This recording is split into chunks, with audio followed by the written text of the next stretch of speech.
우리는 주님의 12제자를 아포스톨로스, 사도라고 합니다. 그 사도의 제자는 뭐라고 합니까? 사도의 제자, 키르센파터, 교부라고 합니다. 그런데 초대 교부 가운데 아주 유명한 분이 있습니다. 오리게네스. 이분은 이집트 알렉산드리아 출신입니다. 대단히 유명하고 교회사적으로, 교리사적으로 아주 중요한 분입니다. 2세기 사람이죠. 185년에 출생을 해서 254년에 세상을 떠난 분입니다. 하여간 이분은 천재적이었습니다. 수사학의 대가고 물리학, 수학, 천체학, 그리스 철학, 신학에 아주 정통했던 분입니다. 신구약 성경의 주석을 다 썼어요. 수많은 교리서도 남겼습니다. 이분이 저작한 책이 2000권이라고 하니까 상상이 되십니까?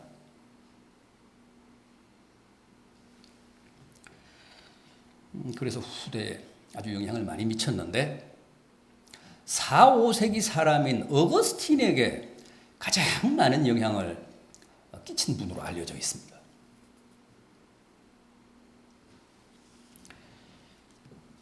그런데 오리겐이 이렇게 유명하고 후세까지 또 오늘날에 이르기까지 사상적으로 신학적으로 많은 영향을 미칠 수 있었던 것은 무엇보다도 그분이 책을 많이 썼고 또 그 책이 오늘날까지도 전해지고 있기 때문에 그렇습니다. 초기 교부 문서 가운데 절반 이상이 지금 남아있는 책들 가운데 절반 이상이 다 오리겐의 책들입니다.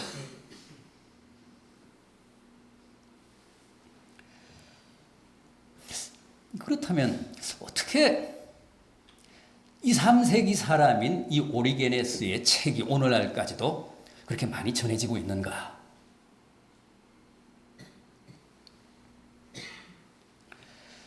이 오리게는 스스로 고자가 된 사람입니다. 마태복음 19장 12절을 보면 주님이 그런 말씀을 하죠. 사람들 가운데는 어머니 태에서 고자된 사람도 있고 사람이 고자를 만든 사람도 있고 하나님의 나라를 위해 스스로 고자된 사람도 있다. 그렇게 말씀하시는데 이 오리게는 주님의 그 말씀을 그대로 받아들여서 스스로 거세를 했습니다. 하나님 나라를 위해 오로지 주님만을 위해 살겠다. 그래서 스스로 고자가 된 사람입니다. 학문적으로 신학적으로도 워낙 천재적인 분이고 또 경건 생활에 있어서도 스스로 고자가 될 만큼 지독한 분이어서 많은 사람들이 그를 존경했습니다. 특히 여성 제자들이 많았습니다. 수백 명의 여성들이 독신을 선언하고 이 오리게네스 아래에 와서 배웠습니다. 그래서 오리겐의 책 한 권을 쓰면 그 여성 제자들이 메어 달려서 순식간에 필사를 하는 거예요. 그래서 그때는 책을 내면 고작 서너 권씩 이렇게 나올 수밖에 없었던 시대인데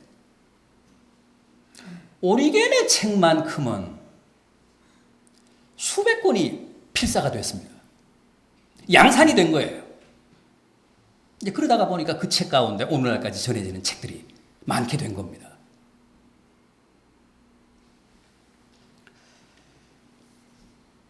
잘 아시는 대로 구약 성경 39권 가운데 선지자들의 예언을 기록한 선지서라는 게 있습니다. 구약 성경 39권 가운데 선지서로 구분되는 책이 몇 권입니까? 선지서 16권이죠. 이사야서로부터 마지막 말라기까지 16권을 선지서로 분류를 합니다. 그런데 그 16권의 선지서를 다시 대선지서와 소선지서로 구분을 합니다. 대선지서는 어떤 책들이죠? 이사야, 예레미야, 에스겔, 다니엘. 요 네 권. 이걸 대선지서라고 합니다. 소선지서는요, 그 외의 성경들. 그러니까 호세아로부터 뭐 요엘, 아모스 이렇게 해서 마지막에 오바댜, 요나, 미가, 나훔, 하박국, 말라기까지 12권. 이걸 소선지서라고 합니다.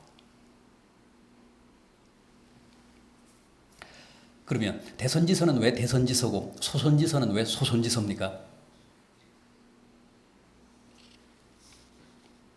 대선지라는 말은 무슨 큰 스님이라는 말이 아닙니다. 불교에 큰 스님 있잖아요. 영성이 뛰어나고 또 불경에 대한 깊은 이해를 가진 그런 스님을 큰 스님이라고, 생불이라고 하죠. 대선지라고 하는 말은 그런 개념이 아닙니다. 무슨 큰 스님, 생불 이런 개념이 아니고 참 단순합니다. 책이 두꺼워서 그렇습니다. 그 선지자가 예언한 내용이 많아서 책의 분량이 두껍다는 뜻입니다. 그래서 대선지로 분류를 하고 소선지는 상대적으로 덜 두꺼운 책이라는 겁니다.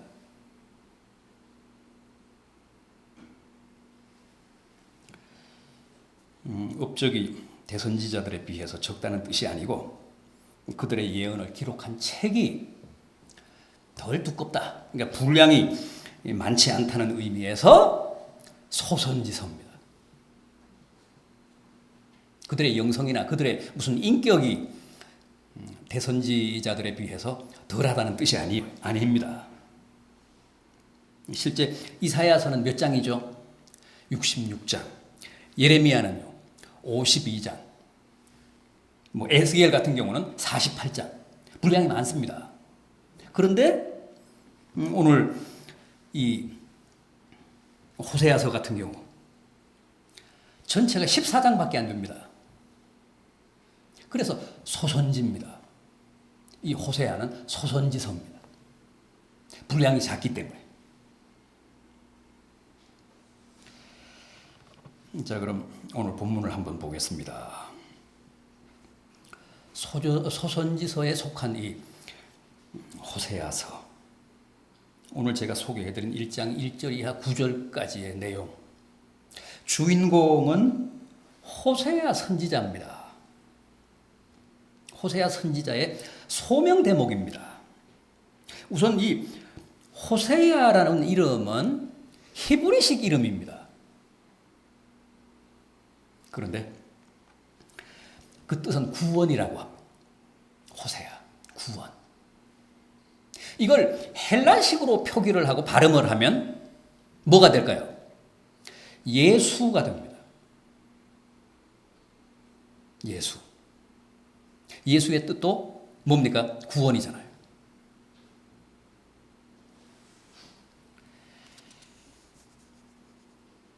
그래서 이 호세아는 이름이 주님과 같습니다. 호세아는 히브리식으로 발음한 것이고 이 히브리식 이름을 헬라식으로 말하면 예수가 되기 때문에 이름이 이 호세아 선지자와 예수님 두 사람이 같습니다. 우연일까요? 필연일까요? 무슨 계시일까요? 왜 두 사람의 이름이 같을까요? 그럼 이름만 같습니까? 일단 이 문제는 잠시 두고 다른 문제부터 먼저 짚어보도록 하겠습니다. 원래 이 호세아 선지자는 지금 우리나라처럼 분단된 그 이스라엘의 북왕국 출신입니다.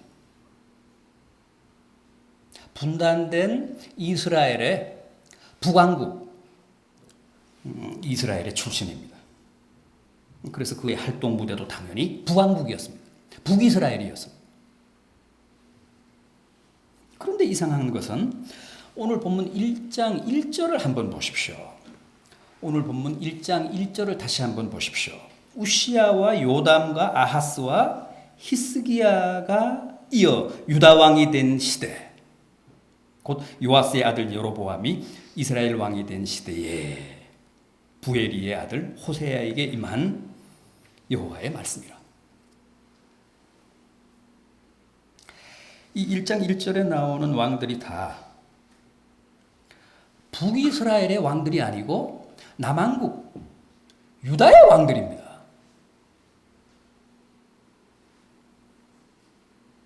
호세아는 북이스라엘 사람인데 북이스라엘의 왕들이 지배하던 시대에 예언한 사람인데 그의 활동 무대도 북이스라엘이었는데 자신을 소개하면서 남왕국 유다의 왕들을 쭉 예고하면서 이런 왕들이 활동하던 시대에 내가 예언했다. 그렇게 밝힙니다. 이게 무슨 뜻입니까? 우시야, 요담, 아하스, 히스기야가 다 북이스라엘의 왕들이 아니라 남왕국 유다의 왕들입니다. 북이스라엘의 왕은 마지막에 딱 한 사람, 여로보암뿐입니다. 그렇다고 그가 활동하던 시대에 북왕국 왕은 여로보암 한 사람뿐이었던 것은 아닙니다. 여로보암 2세도 있고 살룸도 있고 문하햄도 있고 베가도 있습니다. 이런 왕들이 다 이 호세아가 활동하던 시대 북이스라엘을 지배하던 왕들이었습니다. 그런데 그런 사람들에 대한, 그런 왕들에 대한 언급은 없습니다. 이유가 뭘까요? 비록 자신은 북왕국 출신이지만은 그럼에도 불구하고 다윗의 대통, 이스라엘의 정통성은 어디까지나 남왕국 유다에 있다는 겁니다.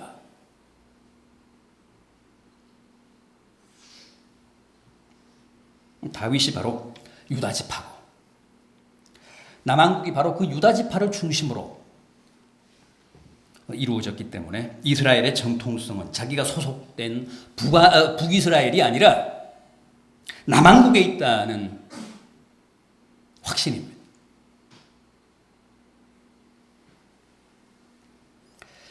여러분, 호세아는 바로 이런 사람이었습니다. 맹목적인 소속감이나 편견이나 지역 감정에 휘둘리지 않고 오직 신앙의 정통성과 민족의 주체성을 바르게 개선하려고 했던 사람, 바르게 전승하려고 했던 사람. 그러니까 대단히 강직한 사람이었습니다.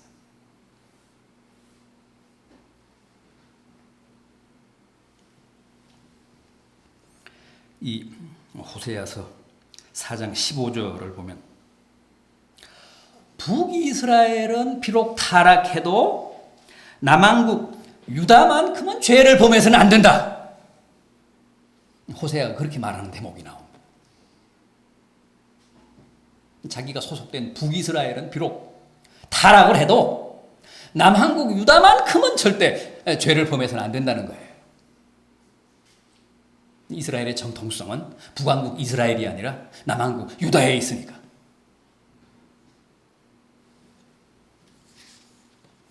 그만큼 다윗의 전통과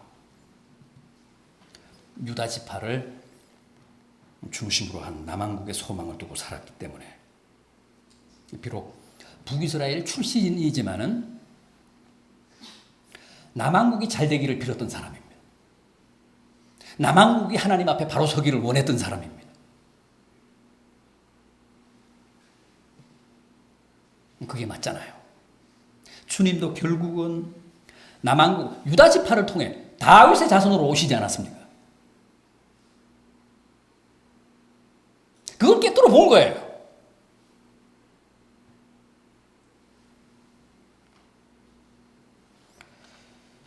그런데 1절 하반절을 보면 북이스라엘 왕 한 사람을 이제 언급을 합니다. 딱 한 사람이 나오는데 여로보암이 나오죠.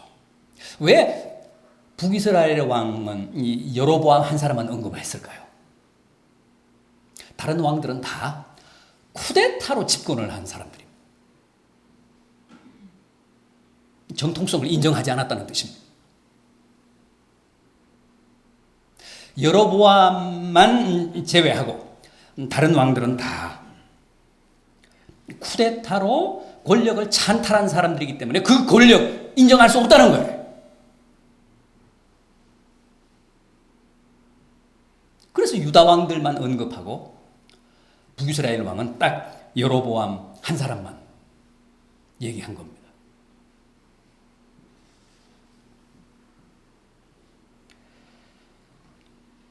호세아라는 선지자, 바로 이런 인물입니다. 얼마나 결백하고 강직하고 원칙과 전통을 존중한 사람인지 모릅니다. 그런데 문제는 이런 선지자에게, 이런 사람에게 하나님이 어느 날 뭐라고 하셨다고요? 2절을 보십시오. 여호와께서 호세아에게 이르시되 너는 가서 음란한 여자를 맞이하여 음란한 자식을 낳으라. 아니 이게 무슨 황당한 말씀입니까? 이게 웬 날벼락입니까? 이게 웬 아닌 밤중에 홍두깨입니까?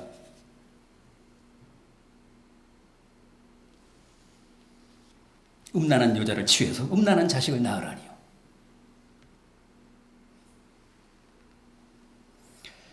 레위기 21장 13절 이하를 보면 원래 선지자는 자기 백성 중 순결한 처녀를 취해서 아내로 삼게 되어 있습니다. 그게 율법입니다. 그런데 하나님이 총각인 이 호세아를 부르시더니 음란한 여자를 취해서 결혼하고 음란한 자식을 낳으라고 하십니다.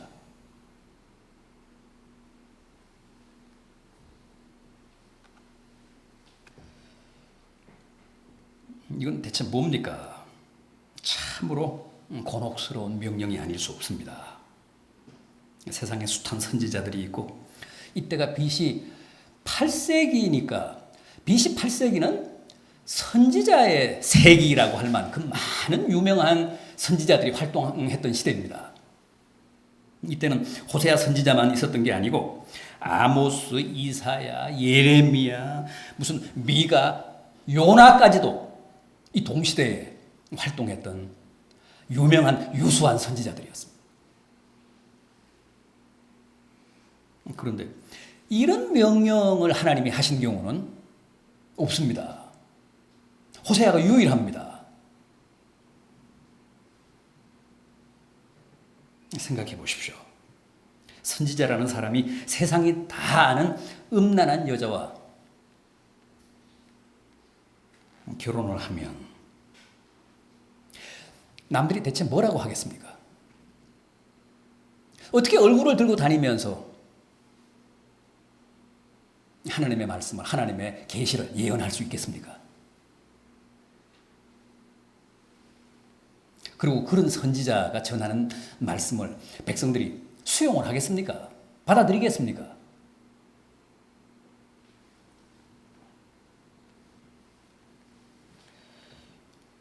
생각해 보십시오. 목사가 그 동네 그 마을에서 소문난 바람둥이와 결혼을 하고 거기서 목회를 한다면 어떻게 되겠습니까? 꼴이 되겠습니까? 사람들이 그 교회에 나오겠습니까? 딱 그 경우입니다.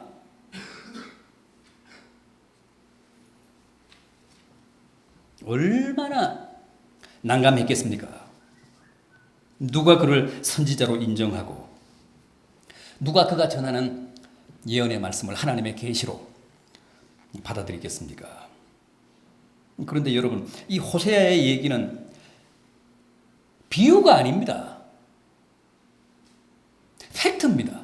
역사적인 사실입니다. 3절을 한번 보십시오. 만약 가상의 인물이었다면 그냥 고멜이라고 했겠죠. 그런데 여기 보면 디블라임의 딸이라고 되어 있어요. 부모까지 밝히고 있습니다.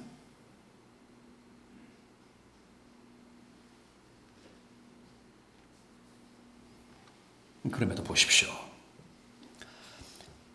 호세아는 역시 하나님의 사람입니다.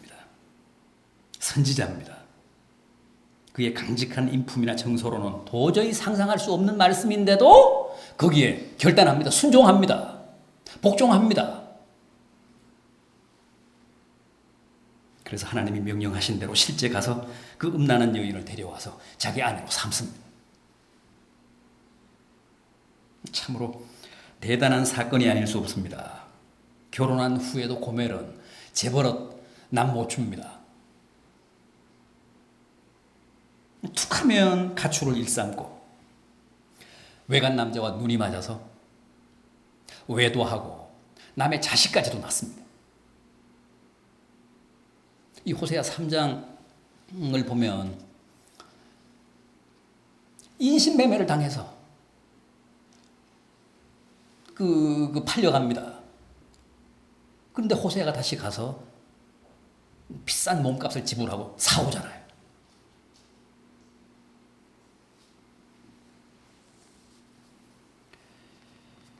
여러분, 하나님이 호세아라는 선지자를 부르셔서 무대에 올려놓으시고 이런 말도 안 되는 황당하고도 가혹한 사건을 연출하신 이유가 뭘까요?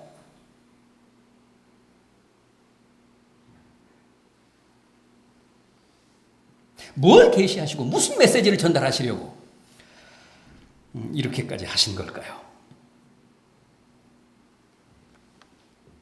그것은 경건하고 강직한 호세아 선지자가 악명 높은 음녀인 고멜을 아내로 맞아 계속 그 아내 때문에 고통당하는 사건보다 훨씬 더 황당하고 훨씬 더 불가사의한 사건이 있다는 사실을 계시하시기 위해서였습니다. 이 사건이 황당하냐? 기가 막히냐? 그런데 실은 이 사건보다 더 끔찍한 게 있다. 더 엄청난 비리가 있다. 더 엄청난 모순이 있다. 그게 뭐라고요? 주님이 우리를 신부로 삼으신 사건이라는 거예요.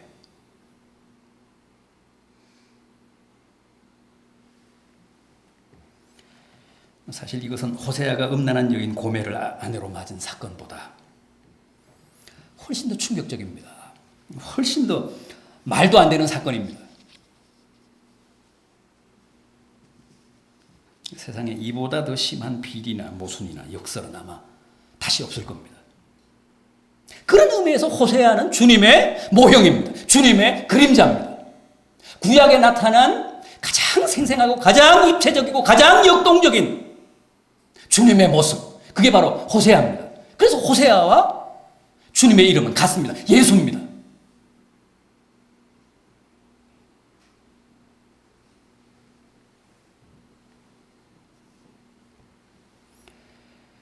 그럼 고멜은 누굽니까? 두말할 것도 없이 오늘 우리들입니다. 심했습니까? 아니요. 어김없는 이 시대의 고멜, 그게 우리들입니다.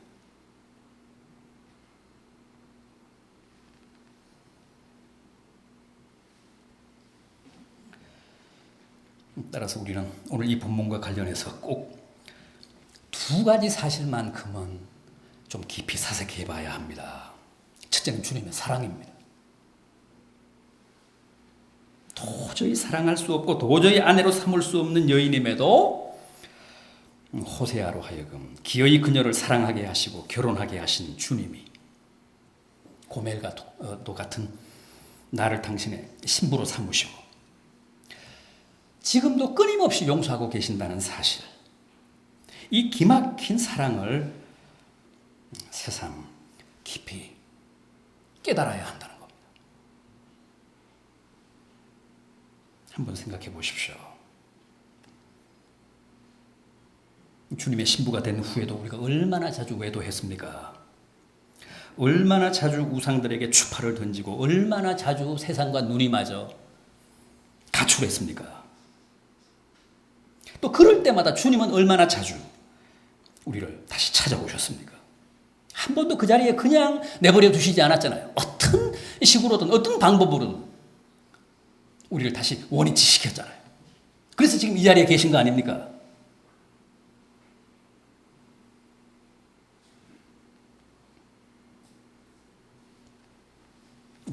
이 호세아를 통해 주님의 그 무한하신 사랑, 무조건적인 사랑, 말도 안 되는 사랑을 처절하게 깨달아야 합니다.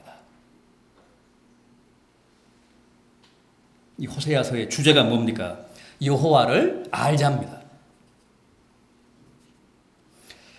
호세아서 4장 6절을 보면 이 백성이 여호와를 아는 지식이 없으므로 망하는도다 그랬습니다.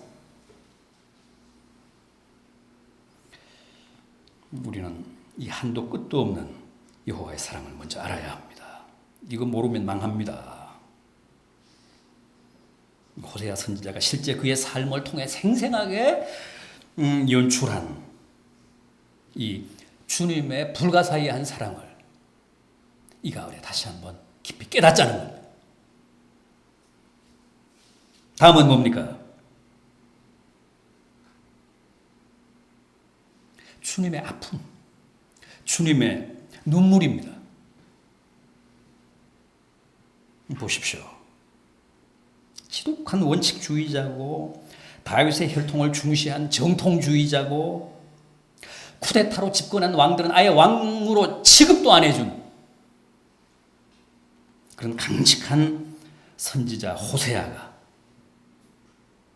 천하의 금녀인 고멜을 아내로 맞았으니 얼마나 그 아픔이 컸겠습니까?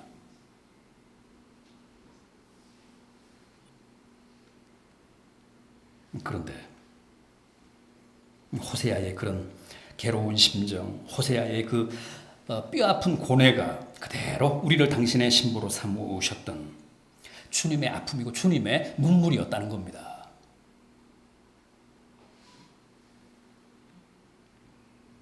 우리는 주님의 그 처절한 사랑만이 아니라 이 피눈물 나는 아픔도 헤아려야 합니다. 깨달아야 합니다. 주님의 사랑을 얘기하는 사람은 많지만 주님의 아픔을 깊이 사색하는 사람은 흔치 않습니다.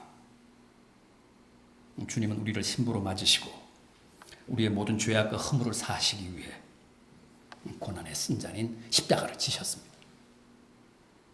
지금도 우리가 가출하고 외도하고 세상과 짝하고 우상과 수작하면 주님은 그만큼 아파하십니다. 괴로워하십니다. 힘들어하십니다. 그래서 어떻게든 우리를 본래의 자리로 돌아오게 하십니다. 우리가 마땅히 있어야 할 자리로 강제하십니다. 그게 다 주님의 아픔입니다.